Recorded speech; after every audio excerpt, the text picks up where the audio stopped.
If I'm looking a bit bleh, it's because I think I'm coming down with a cold. I've been blowing my nose and sneezing all morning. It's been driving me batty. Anyway, 1940s recipes is what I've been looking at, what I've been researching. We've got loads of potatoes still left over. We've always got loads of potatoes still left over. So what do we do with potatoes? So I had a look online, and there is a film called the Guernsey Literary and Potato Peel Society. And they had very limited resources in Guernsey during World War II, because obviously they were a very small island. They were partially occupied, I believe, at one point. And they were trying really, really hard to make food stretch as much as it could. So I looked up this recipe for a potato peel pie. And it's really quite cool, because what you do is you use the potato peelings to make your base of your pie. Now, the traditional recipe is literally just potato and beetroot and milk, which I don't have any beetroot. And I wanted to do something that used up some of the things that I have got in my fridge. So I've got quite a few wrinkly mushrooms that need using up. And I know if I cook those down, they'll be absolutely fine.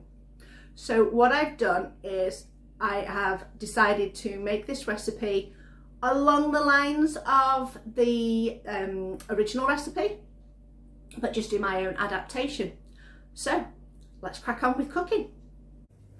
So the start of this recipe involves you peeling your potatoes and using your potato skins to make the base of your pastry, you know, the fake pastry that you're making. Now, in true old school fashion, I'm not using my potato peeler, because I'm finding that the potato peeler's not taking it off thick enough, whereas as my mother would do, she would use a knife to peel her potatoes, because you want just that little bit extra, I would reckon, because obviously I've not made this before and we're just going to see. So I'm thinking we're going for a bit extra thicker skin to give that base. Then these potato peelings are going to get put in some hot water and blanched, well, par cooked for about 3 to 5 minutes. So the recipe that I've seen online says. So we're going to see how that goes. So we're going to put those in, blanch them, and yeah, come back and see how we're doing. So the potatoes have been cooking on a boil for about 5 minutes. They've gone slightly tender. So what I'm going to do is scoop them out and transfer them to this bowl.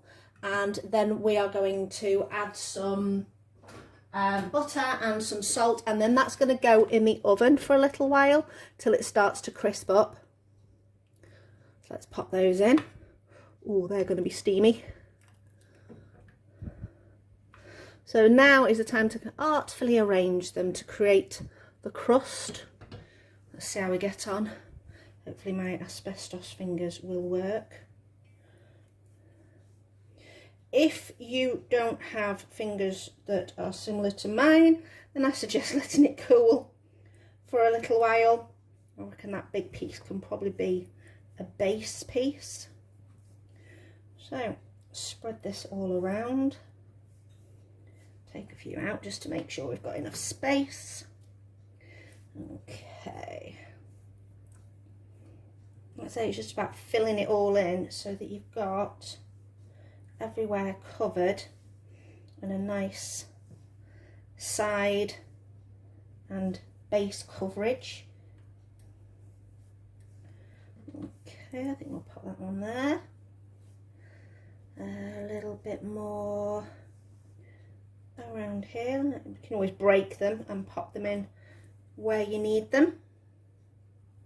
How are we looking? Do we reckon that'll do?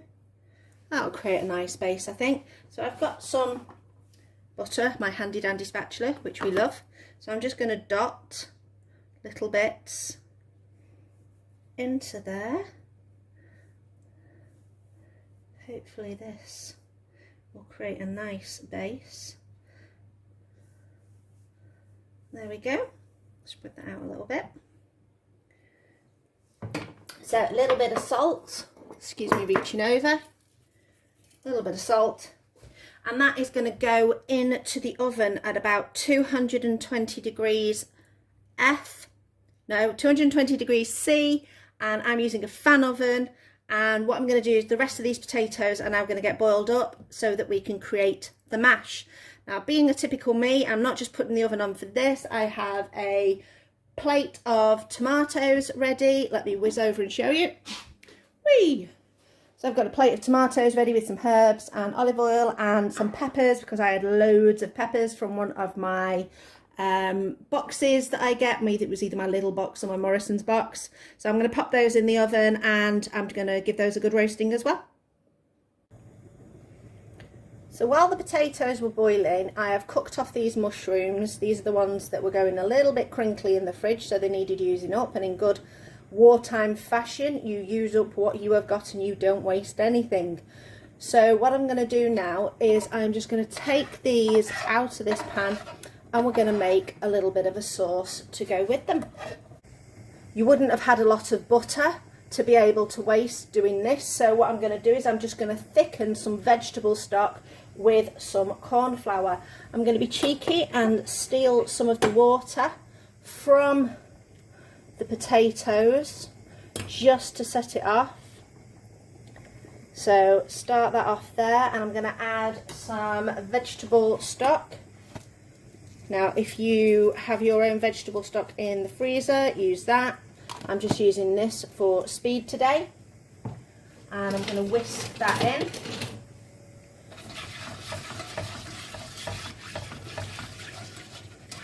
Going to add a little bit more of the potato water. This is a really great vegetable bouillon, so it'll be full of lovely flavour. So whisk, make a corn flour slurry with a little bit of corn flour and some cold water. Won't be a second. Give that a little stir. Mix that in, and that will help it thicken.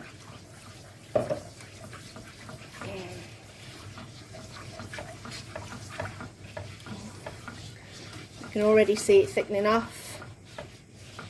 Now, I don't want it too wet. I want it quite a tight mixture, because we are going to have a gravy on the side, because we have got some in the freezer that's got vegetables in that we had from a previous meal, so we're not going to waste that.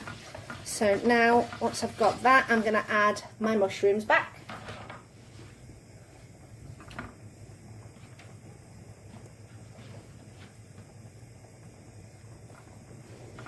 And just mix those in.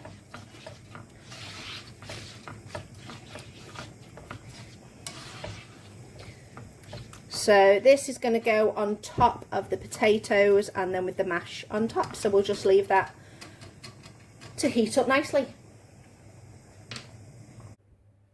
Okay, so we've got all three elements ready. This is lovely and crispy, and we have going to put, so we're going to put our mushroom on top of that. That looks amazing. And then we are going to top that with our mashed potato. So in the mash, I only added a little bit of milk to stick with the idea of the wartime ethos of limited ingredients. I did put a little bit of salt and pepper in there. There is the mash. We're just going to spread that around. I think a fork will be better. Get those nice ridges that'll go nice and crispy in the oven.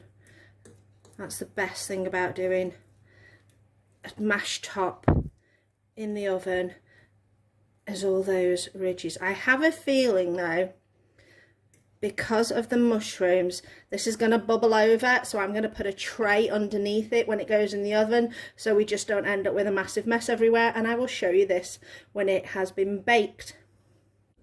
So we've got our roasted peppers and our tomatoes. Those will just get jarred up and go in the fridge. And here it is. I knew it had dripped slightly, so I am glad I popped it on a tray. So we're going to dish this up now and see what it tastes like.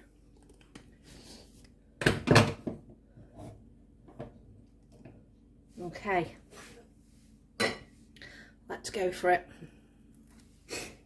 The first bit is normally the hardest of anything you are trying to dish up. Let me get my cloth so I don't catch myself, and there we go. We can see the potato on the side. Let's get this in a dish. Oh wow, that looks so good. Absolutely yummy. Let's have a try. Where's my fork gone? Okay, let's try. Get some of this potato from the side as well.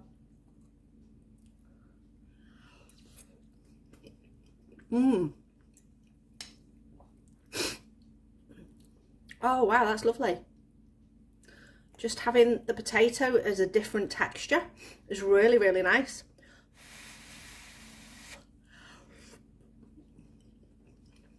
If you imagine having a jacket potato,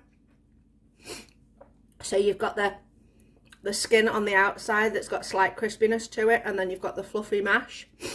Really, really good. Excellent. I'll be making that again.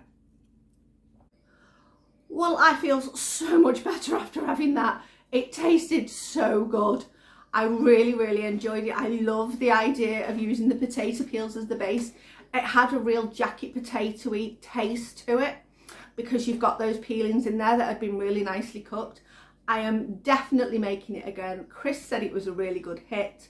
So look out for possible other fillings in that recipe. I will post them on my Instagram. It's trying to get by 2021. Have a look. Let me know what you think in the comments. Have you ever tried making this before?